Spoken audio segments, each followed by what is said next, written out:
Cool. So hello and welcome back to the Smarter Campus podcast. I'm Zach Kinsler, and today's episode is a special one. I'm joined by someone I've looked up to for a long time, John Kraski, and John's authentic, hardworking approach to LinkedIn inspired me to start posting myself. So this is a pretty surreal moment for myself, John. Just gonna let you know that. and Wow. Wow. yeah, so John focuses on collaboration, support, and genuine effort, and that aligns perfectly with how I believe we should be approaching AI in education. We're not going to talk about that too much, but I'm just happy to have John here. So, John, you built a standout brand on your LinkedIn. Can you please share to everyone what inspired you to start posting? What inspired me to start posting? I think, 5, 6 years ago, I had been trying to figure out how to build a personal brand on LinkedIn. I was following people like Justin Welsh. There was a guy, John Marty, who was an executive at Amazon. There was a few other people I was following closely. But at that time, I was still an executive in the luxury interior design space. And I was just like, I don't know if this is like the right, like, am I in the right field, in the right space? I was like, I just don't know. So I kind of shelved it, but I was looking at LinkedIn. I was trying to figure out how to start to build a personal brand. So I was much like most people, probably a lurker. I think the reality is there's a lot of people on LinkedIn. They want to take the leap. They just haven't done it yet, right? Yeah. So I was kind of waiting in the shadows, waiting for my moment. And 2021, I got an opportunity to work for a Mark Cuban, Ashton Kutcher backed NFT company. And at that time, NFTs were basically what AI is now. It was hot. It was hot. Everybody was talking about it, about their really super bad cartoons attached to the blockchain.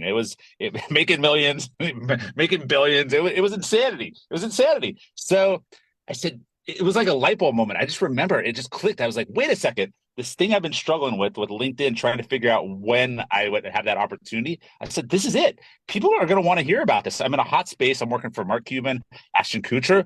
Let's go. So I started posting.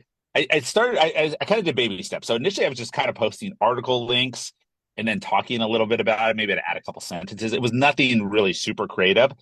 And I started getting traction. I think at that time I had about 10,000 followers. And then all of a sudden I just started like gaining like tons of impressions and followers. And LinkedIn within that first month, they just like shut my account down for a minute because they thought I had bots. So then I had to explain to LinkedIn help desk, no, I'm in this NFT space. It's really, really hot.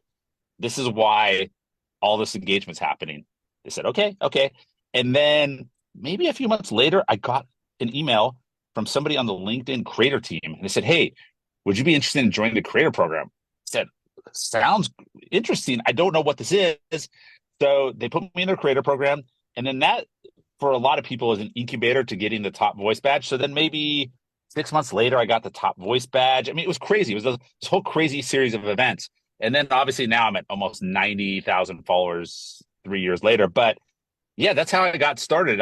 But yeah, I was studying, Justin Welsh is great. He gives you a good foundation. He has like $100 class or online class. It's maybe 90 minutes of videos, but I think for that price point and kind of the foundational elements, you can't really like beat what he offers. And then since then, you've had this whole wave of LinkedIn gurus and things like that have taken that and then put like 10, 100x multiples on it. So that's what I'm beating down on, like LinkedIn juice gurus. That's kind of what I'm beating down on because all these people learn from Justin Welsh, and his course is $100. It's like $100, maybe 150. I think it's 100 now. I think he's changed the price, but it's like super reasonable, affordable for basically anybody. And that's basically when I'm beating down on LinkedIn juice gurus, it's kind of that because you're kind of taking, he's kind of the one that created the template and created the knowledge. And then you see people just basically price gouging. And what happens on LinkedIn, which like happens to a lot of people come to LinkedIn, they're just searching, struggling, maybe to find a job, figure out their personal life, whatever it is. So they get sucked into this funnel with these people that are just like, in pods and creating all this activity and engagement. And they think that that's where they need to turn and then spend thousands and thousands of dollars to learn LinkedIn.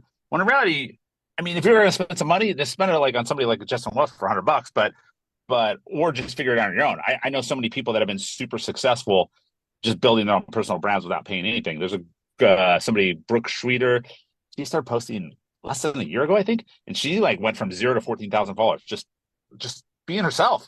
That's it. So I mean, you don't need to pay to crush LinkedIn, but it's a game changer. I mean, me in 3 years, I had a TV show, NFT. We did almost 90 episodes. We found the main sponsor through my LinkedIn. I created an events company, hosted almost 40 events around the world: New York, Miami, Dubai, Amsterdam, Tel Aviv. It was, yeah. So that was all from my LinkedIn community. And then I got a book deal too. Pulled DM on LinkedIn maybe about a year ago from Wiley, one of the world's top 10 publishers. So, do you want to write a book about Web3? You got 90 days. I was like, okay, I'll figure it out. I got the co-host of my TV show and the co-founder of my current company, Future Proof, to write it with me. But the most amazing thing that's happened is the alma croissant that was named after me. So, about a year and a half ago, I was the host for Paris Blockchain Week in the Louvre, which is amazing, like right there in the Louvre. And that was also an opportunity from LinkedIn. I met somebody. Her name is Alma. She has a bakery called Moon Bakery. I think she's opened her second location.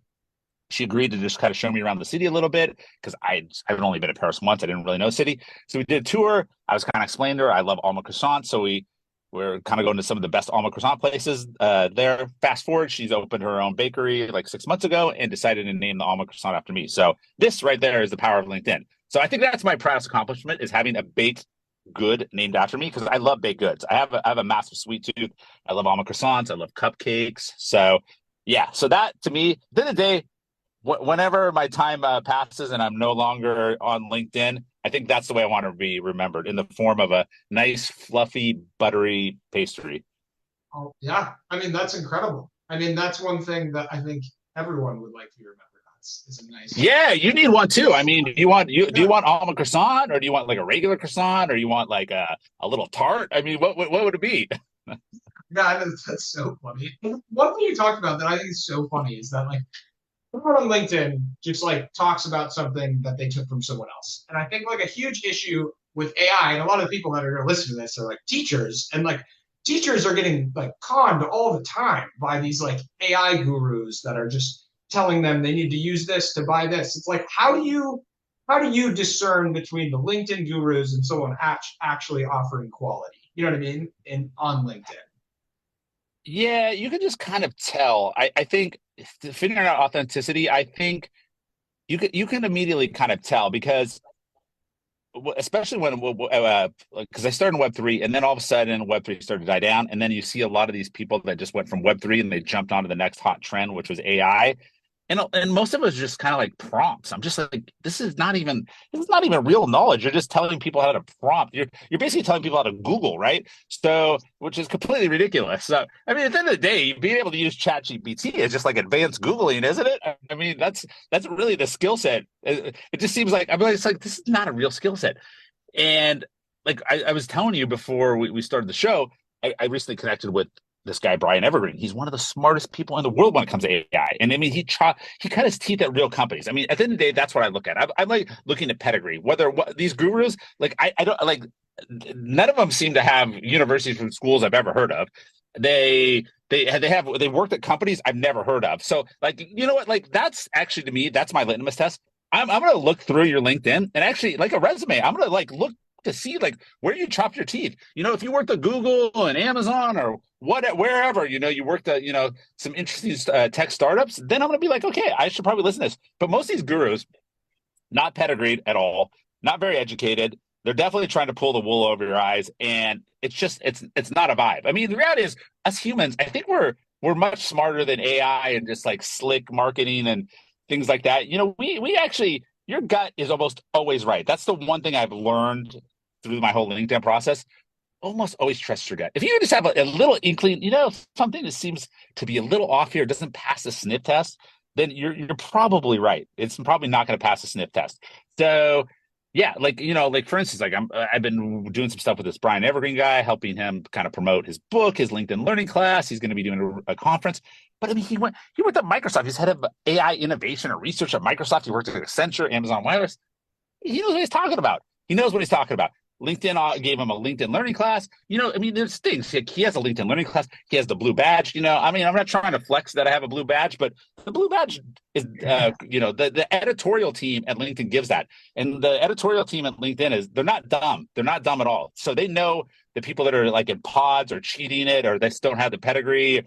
all they're doing is sexy selfies. They're not going to give you a blue badge. They're just not, because it's coming from the editorial team. They have a certain professional standard they need to adhere to. So like the games and the cheating and the smoke and mirrors, it's only going to work to some point, but it's eventually you're just like going to level out or probably disappear. You're not going to be able to take it to that next level. So Wow. I mean, I don't have a blue badge on LinkedIn. I mean, maybe after this conversation, since yeah, I mean, you should go. I can give you a few tips. I kind of know how to navigate it. It's changed a little bit, but I can give you some tips and tricks on how to kind of work your way in there. But I mean, I don't really publicly promote that because it's just like, I don't know. It's not my duty to like make everybody a top voice on LinkedIn. you're not selling a master's class. I mean, No, but yeah. I don't know if I don't know if I would feel right doing a master class on how to get a LinkedIn top voice blue badge. I don't know. It's a good idea though. Good maybe. idea. So one Yeah, thing maybe. is like for students is a very like LinkedIn is like a very daunting thing for students. Luckily that I found you talking about evolving croissant. It made me feel comfortable enough to post about something that I knew something about. Like what would you offer for some or what would you say to some kid that like wants to post on LinkedIn but isn't yet? Yeah, great question. So I literally had a post about kind of like similar to what you're asking today. And I think step one, as what I did was you obviously start to identify certain creators on the platform that are interesting, kind of look at their content, you start following them. So that was definitely part one of my process. The second part that I did not do, which I could have, which was such an easy lift in hindsight, was to comment. To comment. I know so many creators on the platform that they almost never post, but they have built an amazing personal brand because they are in the comments all the time. So I would say identify certain creators that are interesting to you, and then from there, start to comment, baby steps. Start to comment, just get comfortable engaging and being part of their communities, being part of the overall LinkedIn community.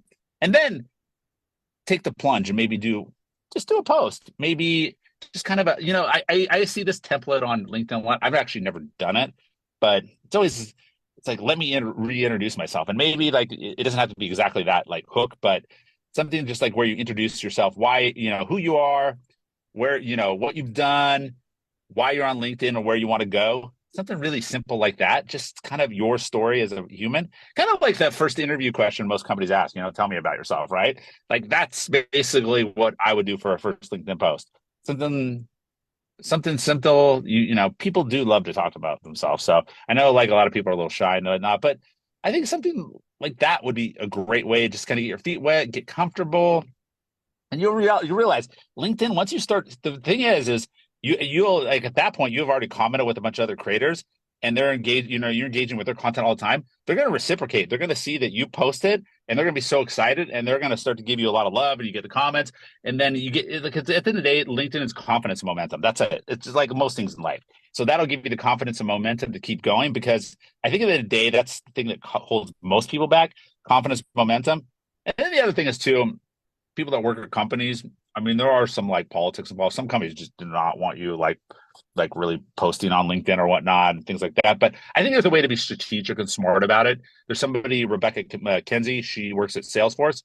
She does a good job of balancing company brand with personal brand. So definitely check her out, Rebecca McKenzie, Salesforce. But do you want an example? If you're somebody at a company and struggling, and you're just like, oh man, I don't know if I can post. Like my company's gonna get mad and whatnot. I say look at hers. She does a good job of towing the line between what she needs to say for the company as well as what she's doing with a personal brand. So there you go. That's my advice. I'm pretty sure we already went over 15 minutes, right? Yeah.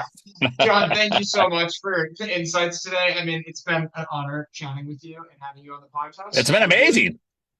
yeah. Yeah. So I'm going to wrap it up. Thank you so much for listening, and I'll see you guys next